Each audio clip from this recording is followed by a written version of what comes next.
Alright, since I did the Spectre one, I'm watching Casino Royale, the best of the bunch, best of the whole franchise. The cool fucking opening with the guy who leaks information to the enemy. James Bond just cold-bloodedly, heartedly just shoots him and kills him. And you see flashbacks to him like fighting this guy in the bathroom, and then the fucking awesome song, and then the fucking awesome chase scene with the parkour guy. And I want to say, this is David Arnold. This isn't Thomas Newman. There's so much more grit and personality to the music here. So much more. I was laughing by myself, like to myself. Think if Thomas Newman made this music. Think about how much more boring he would have made the action scene.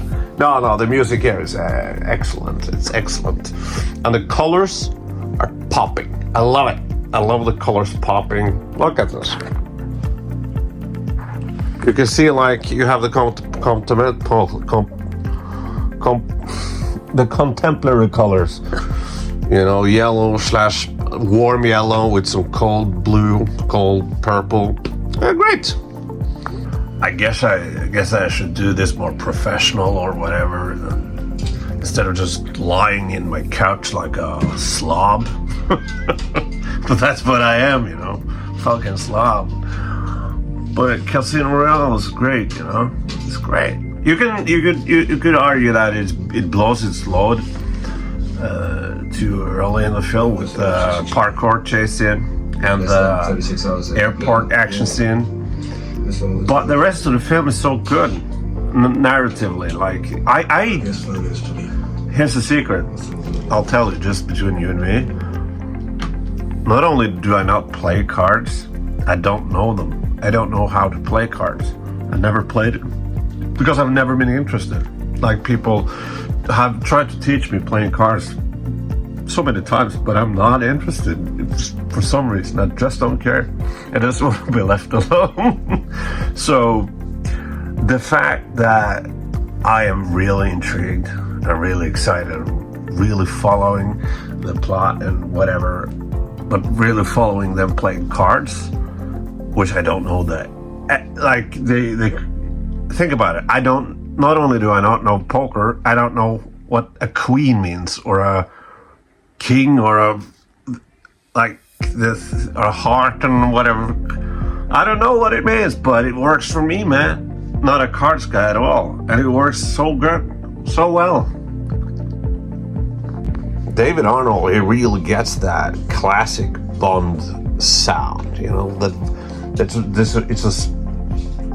its own sound, its own thing. And David Arnold gets that. I think that David Arnold's music in The World Is Not Enough was a bit too soap opera-y. But I think that the film itself was a bit too soap opera-y. This one, David Arnold working with a good script and a good actors, just a good film. Christ, this is so good. And the James Bond theme itself isn't. You can hear it here and there, like when he takes on the tuxedo, and the end, of course. That's the full James Bond theme. But you know, he can make it sound really Bond-esque without using the Bond theme. That's great. No!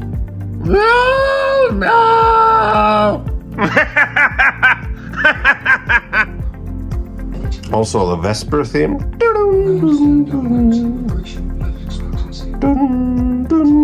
Yeah, I suck, but that is a beautiful theme, a wonderful theme. David Arnold for the win. Yeah, you go at it. If Denis Villeneuve, I'm excited for the next James Bond, especially with Denis Villeneuve, because I want to see him do like real action, you know, like gritty, realistic action, because he's made so many sci-fi films and drama films. He's never made an action movie. you know. So I'm excited for that. And I hope he either continues with Hans Zimmer from No Time to Die, or that he brings David Arnold back. No way Thomas Newman gets his fingers on this franchise ever again. Now he's apparently leached himself onto the Star Wars franchise with the Last Starfighter or whatever it's called. Nah, man, please just leave music alone. Just leave it alone. Also, the depiction of James Bond in this, the action scenes, is good character introduction too. Action is drama in movement, isn't that what they say? Something like that. And you can see when he runs after the parkour guy that James Bond really doesn't care if he lives or die. He takes a lot of chances, but it pays off though. But you can see there's a lot of grace and a lot of, you know, the parkour guy has done, you know, he knows what he's doing. While James Bond is like quick thinker. He has to think, how do I reach this guy? And it says so much about James Bond. Also now he's at this fucking thing in Bahamas, whatever. And this guy thinks he's fucking whatever, like server or whatever. Isn't this great? And he just drives the car into another car so he can get into the security room. Anyway, it shows that Bond is quick thinker but also reckless. And I just love the depiction of it. And Daniel Craig plays him really well. It's he has this confidence without being... Okay, so here is a good way to show confidence, but not like Brad Pitt as Achilles in Troy. That is, I want to kill... I really hate him in that film. I'm not a huge fan of Brad Pitt in general, actually, but in that film, no. That is cockiness. James Bond is never cocky. He's confident and reckless, but he's never cocky. You never want to punch James Bond. In Troy, you always want to punch Brad Pitt, you know? This is kind of a movie that you just start and you just watch the whole thing, you know? No cell phones, nothing. You just watch the whole thing because it's so good. Not that I have any thoughts of people, you know, that I think people are enjoying this kind of thing that I'm doing. Just watching a film and just filming myself throughout watching the film, commenting. I don't think people enjoy that, but that's the thing I'm doing, so, you know, whatever. Also, I just love this scene. You have the Whisper theme in the background. And they are like having this back and forth, and this is sort of where James Bond gets his quips from, I think. I look at it that way, at least. And when I see this film, I want to erase the rest of the Daniel Craig films. You know, I think No Time to Die is a good film. But why do every Daniel Craig film have to be related to each other? It's like, if after this film, they just made James Bond films this is where everything happens, everything starts. That's why James Bond is so ruthless and cold and treats women the way he's treating them. But in Quantum of Solace, there's a resolution to it, and in Spectre, it's all like all is connected. And in No Time to Die, he, you know, has a kid and whatever, you know. So, but this is a great film.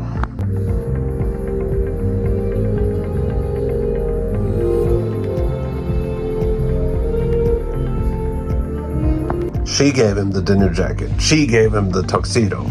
And he stands in front of the mirror and you can hear the James Bond theme kind of in the background, you know. Great. Yes, I shaved. Looking at James Bond's ugly mug all the time, I'm like, fuck, I look like shit. So now I've shaved. I look representable.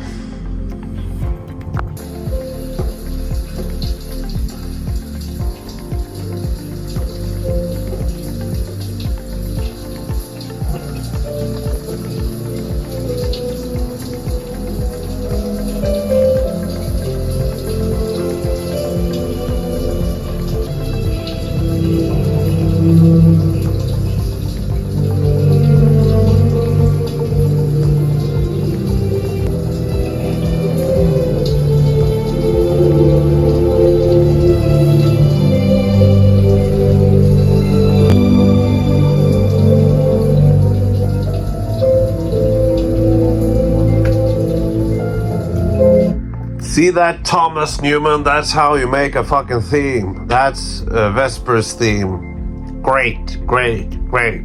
What was the fucking Spectre? Doo-doo, doo-doo, something like that. Just doo-doo. What the fuck, man? It's that torture scene.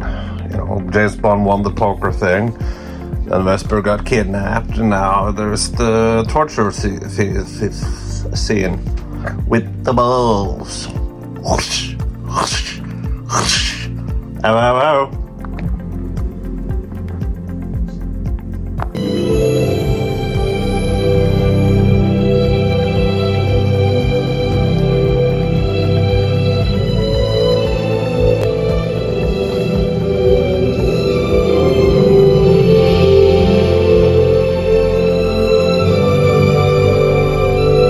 That music is very much James Bond, and that's the love theme between James Bond and Vesper. It's, but yeah, there's a montage with them, and they're in love. And think about that montage with lesser music, you know, and it's this, as I said, that it's that James Bond quality to it. The essence, I don't know what hidden ingredients it is, but there is something. Not with Thomas Newman, So in this scene, he says to Vesper that when he says he's gonna retire with her, and he says that if I keep on doing this, I have no more soul left to salvage, you know. And this is a film about a man losing his soul, you know. That's kind of his. He's betrayed by the one he loves, and he continues being an assassin until he has no soul left to salvage. That's why I kind of want to ignore the other ones, you know, because he has an arc through them, and you know, this is just a. You know, since I've seen, you know, Spectre before this, it seems like, I know they didn't have the license to use Spectre before the film Spectre, but it feels kind of like there is an overshadowing organization with a no name, which they gave the fucking organization Quantum in the next film. Well, but if you ignore that film, think of it as Spectre. It's kind of cool. I also love that James Bond can destroy everything. He's fucking destroying the whole building right now. And they did destroy a couple of things in Spectre too, I'll say that. But I like how just callous and ruthless he is.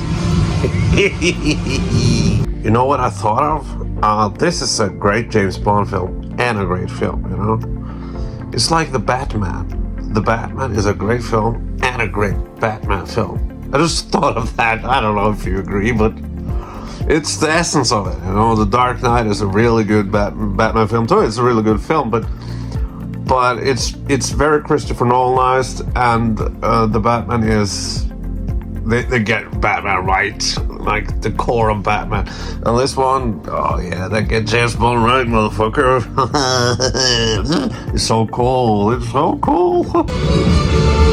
Vesper offed herself because of guilt. She embezzled money for the organization called Quantum. Let's call it Spectre, much better. She did it for Spectre because of her boyfriend, whatever. Yeah, she wanted to save her boyfriend. It's good. It's good. I like it gives James Bond a motivation to kick ass, and as I said, this is not good for his soul, you know. Just ignore the other James Bond. Just ignore the other ones. This is such a good beginning for James Bond, for all of James Bond, all the films, you know. But them giving James Bond a pussy ass arc, no man, you know. Well, the bitch is dead. That's from the book too, I think. Now he's a cold-hearted bitch, and yeah, the ending. My name is Bond, James Bond.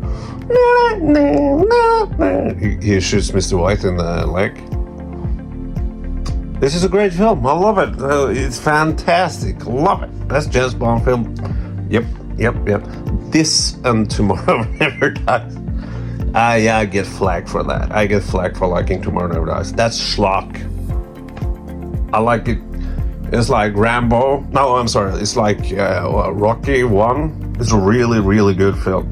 Rocky 4 is schlock, but it's equally as good, you know? Whatever, but the fact that there's loose threads in Casino Royale is good. It's good that James Bond doesn't know everything about what happened. There's a mystery there, and that is something that could have bothered him, you know. But with the boyfriend and everything, that doesn't go anywhere. That would be great, but no, they gotta address it in Quantum of Solace, and he gets his resolution and peace. Whatever, man. Okay, bye.